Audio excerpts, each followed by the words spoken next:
Mink. For years it has represented the ultimate luxury in fur coats. A full-length mink coat like this could cost thousands of pounds. For many people, it's something to be cherished if you can afford it, and admired if you can't. But in Britain today, the word mink has another very different meaning. A small, water-loving predator with a bad reputation for killing fish, poultry, and even some of our native species of birds and mammals.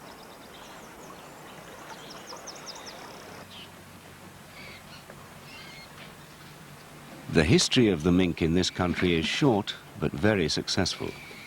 It began when they were imported for the profits to be made from farming them for their skins. Nobody knew then that caged mink have a remarkable talent for escaping.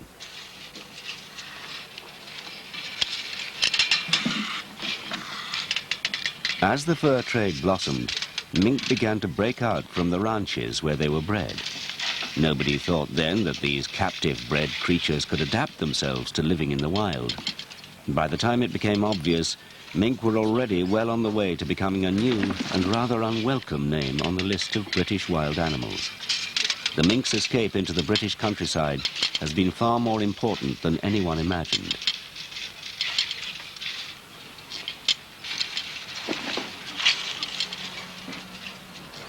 This is the River Torridge in North Devon, home of Tarka the otter, star of Henry Williamson's classic novel. In the book, Tarka has several encounters with otter hunters and eventually meets his death by their hand. Today, hounds and huntsmen still visit these waters, but not to hunt otters. Otters still live here in reasonable numbers, but they are now fully protected because of their rarity, and hunting them is no longer allowed.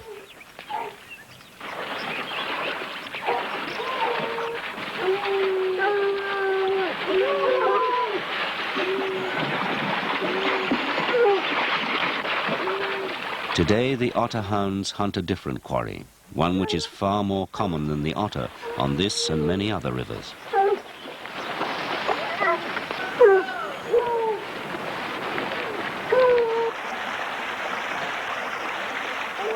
It's a mink, completely wild and at home in a setting far removed from its native North America.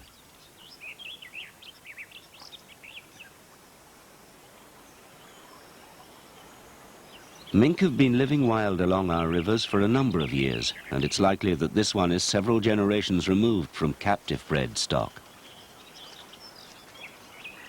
The mink is related to the otter, with which it's sometimes confused. A mink has glossy, dark fur, a pointed face, and usually a white patch under its chin. The otter is a larger animal. It may be 4 feet in length, while a mink is about half that size. The otter's muzzle is blunt and rounded, with prominent whiskers. Mink and otters share similar habitats, but the widely held belief that mink have driven our otters from their ancestral haunts is unfounded. In many places, the two species live side by side. The mink which live wild in Britain today are descended from animals imported for commercial fur ranching during the 1920s. Some of the earlier farms went out of business, and their mink were sometimes deliberately released to join those which had made their own way to freedom. Nowadays, mink farms are run under strict license. The animals are selectively bred, both for purity of color and for the world-famous texture of their fur. Well-fed, ranch-bred mink often grow larger than their wild cousins, and their fur is of a much higher quality. Making a mink coat is a very complicated business. The luxurious fur which graces the window is the product of many hours of painstaking work in the furrier's machine shop. The cured skins are first sorted into batches of matching color. Over 40 different shades have been produced by selective breeding from the original wild North American mink. Each pelt is then cut into a number of thin strips. In the business, it's called stranding.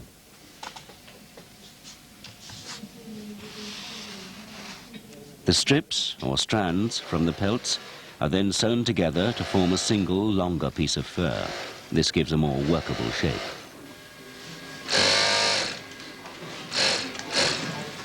There's a clear difference between an ordinary pelt on the right and a stranded pelt on the left.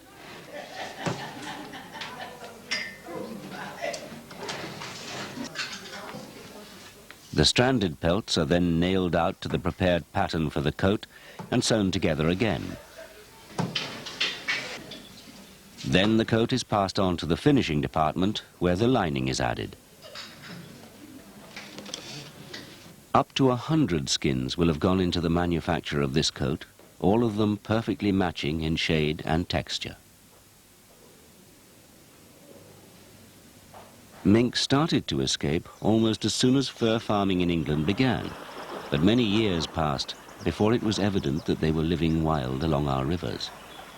One of the first clues was when a pelt thought to be a wild otter was included in a batch of skins sent to a furrier. Only there was it correctly identified as a mink. Even then, nobody realized this wild population might be breeding. First proof came in 1956, when a female with young was seen near Steps Bridge, here on the River Tyne in Devon. Today, a display board helps visitors to the local nature reserve identify the animals which live along the river and in the surrounding woodlands.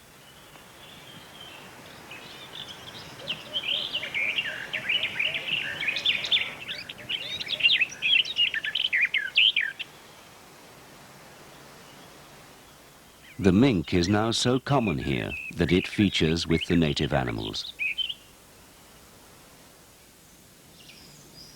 It's late winter on the Devon River, mating time for the wild mink, now firmly established here. This is an adult male. Though most wild mink are almost black, throwbacks to the ranch-bred color varieties sometimes occur, like this one. This female is the more typical wild color. Male mink are polygamous, mating with several females if the chance arises. Mink are territorial, and the resident male will drive away other males which cross his path.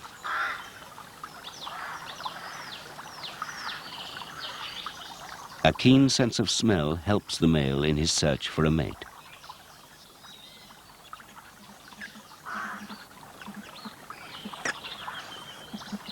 The actual mating is a tempestuous affair, but the male's rough treatment of his partner is necessary to stimulate ovulation.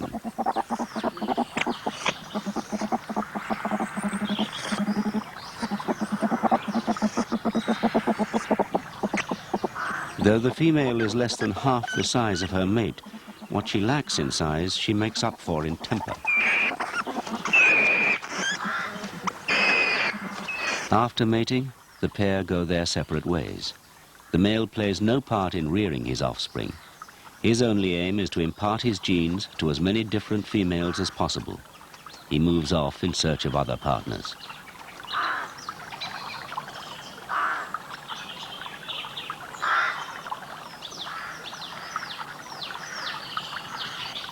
Though mating has taken place, there's often an interval before the young start to develop in the female.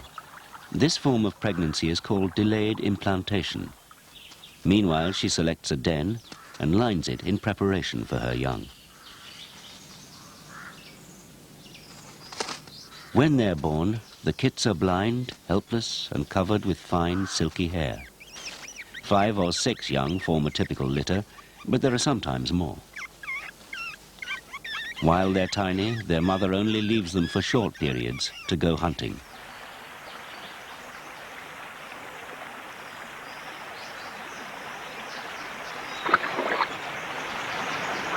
Mink prey on a wide variety of animals, but fish are the main part of their diet. It's the reason they're so unpopular with fishermen and river keepers. If she can't find any fish, the mink will search the bank for food. She will take moorhens, water voles, and frogs. In some areas, mink are blamed for the decline in the numbers of waterside animals, but no real proof exists.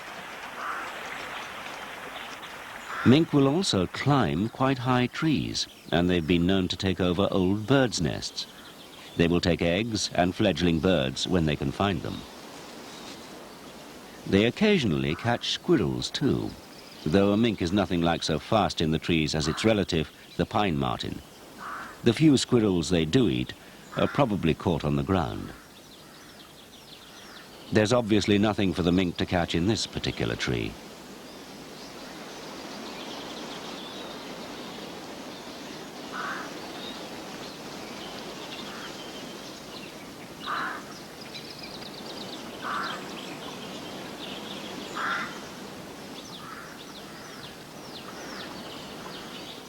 Mink are also disliked by gamekeepers because their hunting isn't restricted to the waterside. During the summer months, they find a good proportion of their food in the fields and hedgerows away from the river.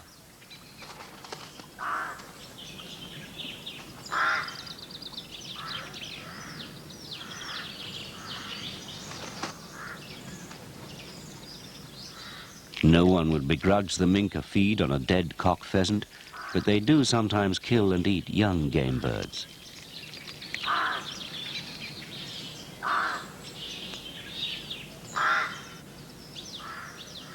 Before she begins feeding, the mink drags the pheasant into the hedge.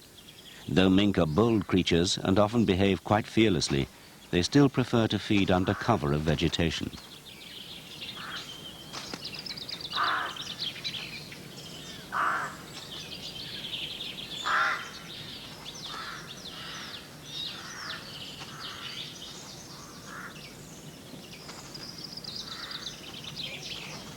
When she's finished her meal, she'll hurry back to her lair and kits at the river's edge. By the time they're 6 weeks old, the young mink have grown considerably. Their coats have darkened and their eyes opened some time ago. The female is more confident when she leaves them to go hunting. Once away from the den, she stops to test the air and picks up the scent of a rat. It's not long before she discovers where the rat is hiding.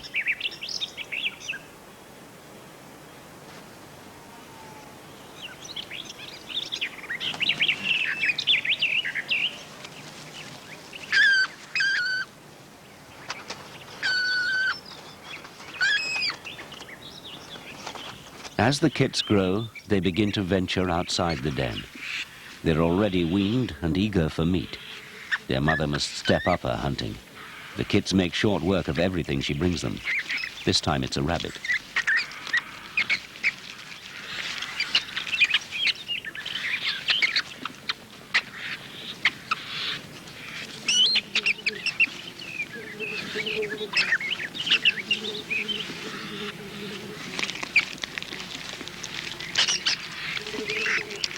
By now, the kit's fur is as sleek and glossy as an adult's. Its fluffed-out tail is a sign of intense excitement. The young mink are already displaying the bold and aggressive nature of their species. Mink are also very inquisitive creatures. The young inspect everything close to the den in minute detail. They soon become intimately familiar with their surroundings. They also discover what's edible and what's not. The toad looks like an easy meal, but a close inspection of its warty skin and unpleasant smell makes the kit think again.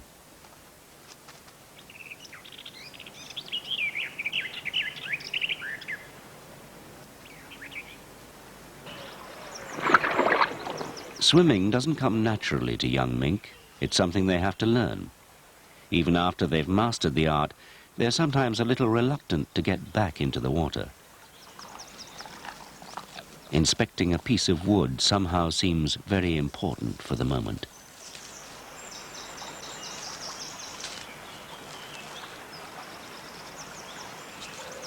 But eventually, the young mink takes the plunge. Underwater, its sinuous shape helps it to twist and turn with agility. But unlike an otter, a mink's toes are only partially webbed, making it a slower and less powerful swimmer. A mink normally breathes out while it's underwater. This probably reduces its buoyancy and helps it to swim, but it also means that it can't stay underwater for more than about 20 seconds at a time.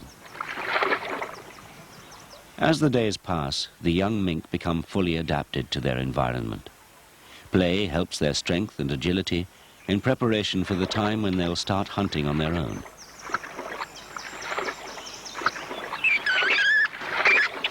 Already the kits are becoming less tolerant of each other. The young are now able to catch their own fish. A mink can't see as well underwater as it can on land, so it finds its prey from above and then gives chase. Its vision in the water is also hampered by the dim light, so finding a fish often involves a lot of searching. Mink are not fast swimmers. Their favorite prey is eels, but in winter, when the water is cold and the fish are sluggish, they're able to catch larger numbers of other species, including salmon and trout.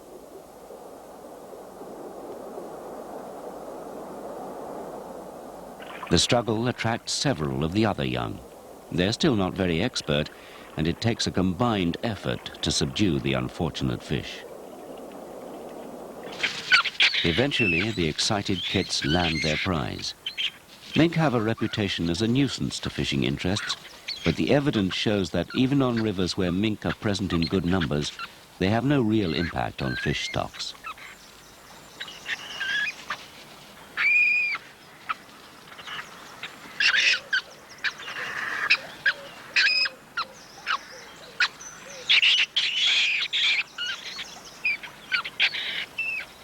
Like many other mammals which spend time in the water, the mink's coat is partly waterproofed.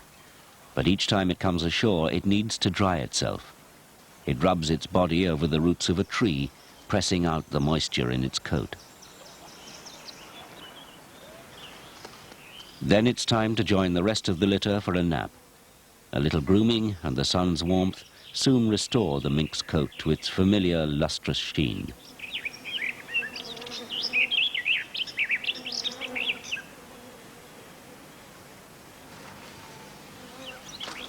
Mink have very few natural enemies in Britain, but nevertheless, not all of the young will survive to maturity.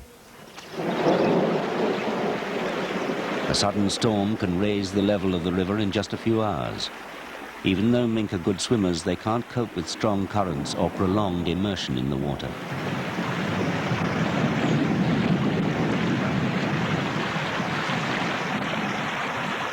If the water rises to the level of the lair, the mink must take to the land to get out of danger. If one of them were swept into the spate, it would stand a strong chance of becoming waterlogged and exhausted before it could regain the bank.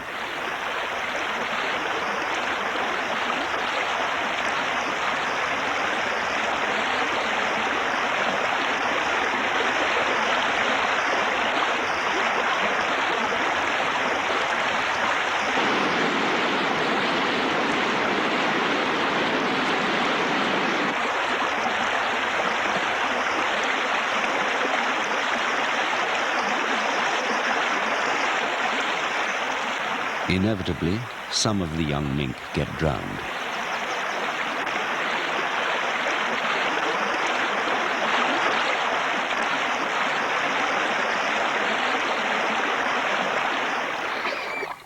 But the storm provides a bonus for the survivors.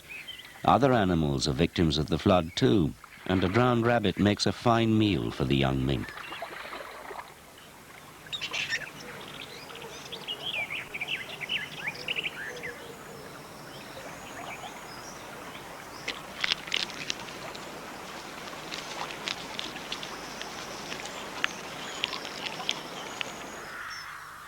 By autumn, the young mink are starting to disperse. Their search for new homes sometimes takes them well away from the river and into more conflict with humans.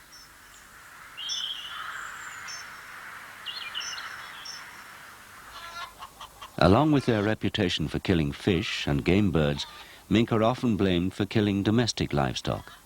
There's no denying that they sometimes visit farmyards and poultry houses. Certainly they're known to kill chickens, but sometimes they have other prey in mind. Where poultry are kept, there's often an abundance of rats too. In keeping down rats, mink do the farmer a service, compensating for the number of poultry they take.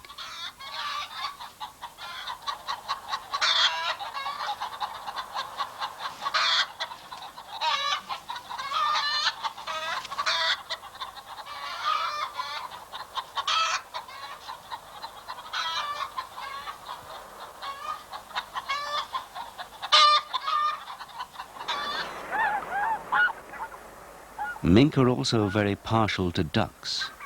If a mink manages to break into a pen of pinioned waterfowl, there's a real danger that it will kill large numbers of defenseless and valuable birds. One answer is to catch it before it has the chance. A baited trap is set where the inquisitive mink is sure to find it.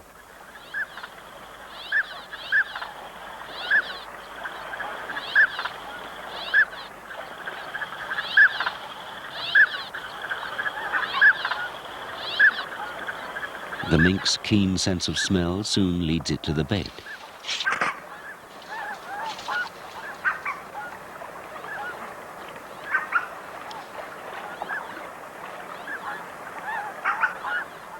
The only way to make sure mink can't carry out these raids is to protect poultry and waterfowl with secure fencing. Trapping the mink won't really solve the problem. Sooner or later, others will arrive in their place.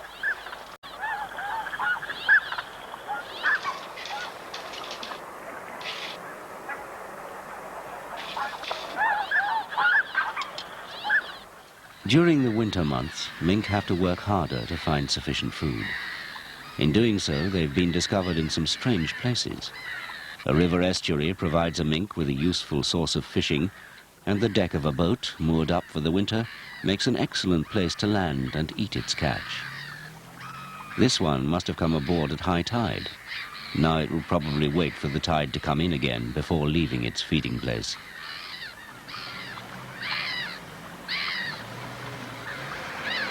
The mink's bold and curious nature has undoubtedly helped it in its rapid and successful colonization of Britain. Heated controversy still exists over the impact it's made here. Certainly it preys on fish, poultry and game birds, and it's been blamed for reducing the numbers of some of our native waterside animals too. While scientific research suggests that the scale of killing is actually quite small, there is a case for preventing the further spread of mink wherever possible.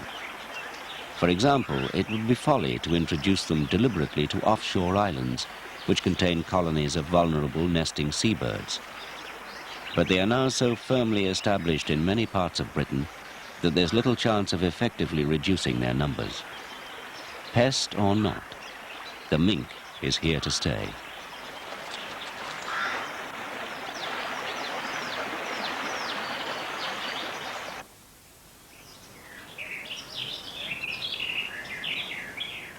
Does ermine come from vermin? Next week's little killers are stoats and weasels. That's at the same time, 8 o'clock.